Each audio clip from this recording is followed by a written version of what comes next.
പരിമിതികളില്ലാത്ത ആരും തന്നെയില്ല. പകലിനും രാത്രിക്കും ഇല്ലേ പരിമിതികൾ? നമ്മുടെ കുറവുകളിലേക്ക് മാത്രം വിരൽ ചൂണ്ടാതെ ദൈവം നമുക്ക് തന്ന സാധ്യതയിലേക്ക് തിരിയുന്നേ. പരിമിതികളെ പരിശ്രമമാക്കുമ്പോൾ പ്രതിസന്ധികളെ തട്ടിമാറ്റാൻ എളുപ്പമാണ്. അത്തരം തിരിച്ചറിവാണ് കൂടെ നിൽക്കുമെന്ന് നമ്മൾ കരുതിയവർ മണ്ണിലേക്ക് ചവിട്ടി താഴ്ത്താൻ ശ്രമിക്കുമ്പോൾ താങ്ങായി മാറുന്നത്. ഒരു ഫിനിക്സ് പക്ഷിയെപ്പോലെ പറന്നുയരണം. നമ്മൾ മുകളിൽ ആകാശമുള്ളിടത്തോളമല്ല, മനസ്സിൽ ആകാശമുള്ളിടത്തോളം കാലം. വിശുദ്ധ ബൈബിളിൽ യോഹന്നാൻ ശ്ലീഹായുടെ 1-ാം ലേഖനം 4-ാം അധ്യായത്തിൽ ഇങ്ങനെ പറയുന്നുണ്ട്: കുഞ്ഞുമക്കളെ, നിങ്ങൾ ദൈവത്തിൽ നിന്നുള്ളവരാണ്. നിങ്ങൾ വ്യാജന്മാരെ കീഴടക്കിയിരിക്കുന്നു. എന്തെന്നാൽ നിങ്ങളുടെ ഉള്ളിലുള്ളവൻ ലോകത്തിലുള്ളവനേക്കാൾ വലിയവനാണ്. ആ വലിയവൻ ക്രിസ്തുവാണെന്നേ. അവനോടൊപ്പം ഭക്ഷണമേശ പങ്കിട്ടവൻ അവനെ ഒറ്റിക്കൊടുത്തു. അവനേൽക്കാത്ത ചവിട്ടിത്താഴ്ത്തലുകളില്ല, അവനേൽക്കാത്ത നിന്ദനമില്ല. അവൻ ഈ ലോകത്തിൽ 33 വർഷക്കാലം ജീവിച്ചിരുന്നു. നന്മകൾ മാത്രമേ അവൻ ചെയ്തിട്ടുള്ളൂ. എന്നിട്ടും അവൻ പീഡിപ്പിക്കപ്പെട്ടു, മരിച്ച് അടക്കം ചെയ്യപ്പെട്ടു. പക്ഷേ 3-ാം നാൾ അവൻ ഉയർത്തെഴുന്നേറ്റു. മരണത്തെ തോൽപ്പിച്ച ക്രിസ്തു നമ്മുടെ കൂടെ ഉണ്ടെന്നേ.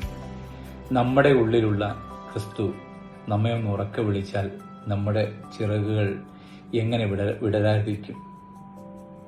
മഴ മൂടിയ നിലാവിന്റെ ആകാശത്ത് ക്രിസ്തുവിനെ സ്വപ്നം കണ്ടു വേണം ജീവിക്കാൻ. കഴിയുമെന്ന് ചിന്തിച്ചാൽ വിജയമുറപ്പ്, കഴിയില്ല എന്ന് ചിന്തിച്ചാൽ തോൽവി സത്യമാകും.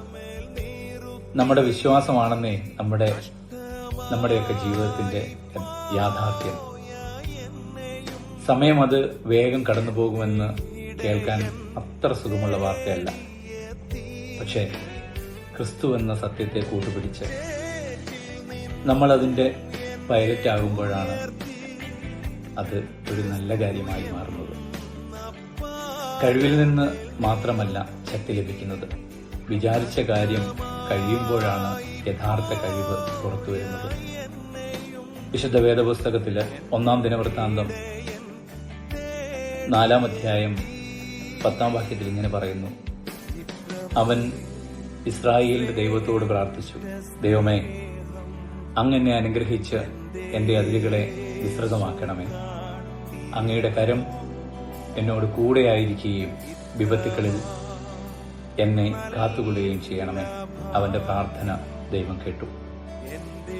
ഈശോയിൽ സ്നേഹമുള്ളവരെ, ഉദ്ധിതനായ ക്രിസ്തു, നമ്മുടെ പ്രാർത്ഥനകൾ കേൾക്കാൻ കാതോർത്തിരിക്കുന്ന ക്രിസ്തു, അവന്റെ സന്നിധിയിൽ നമുക്ക് പ്രാർത്ഥിക്കാം.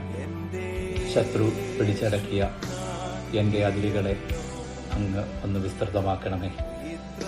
നല്ലൊരു ദിവസം ആശംസിക്കുന്നു.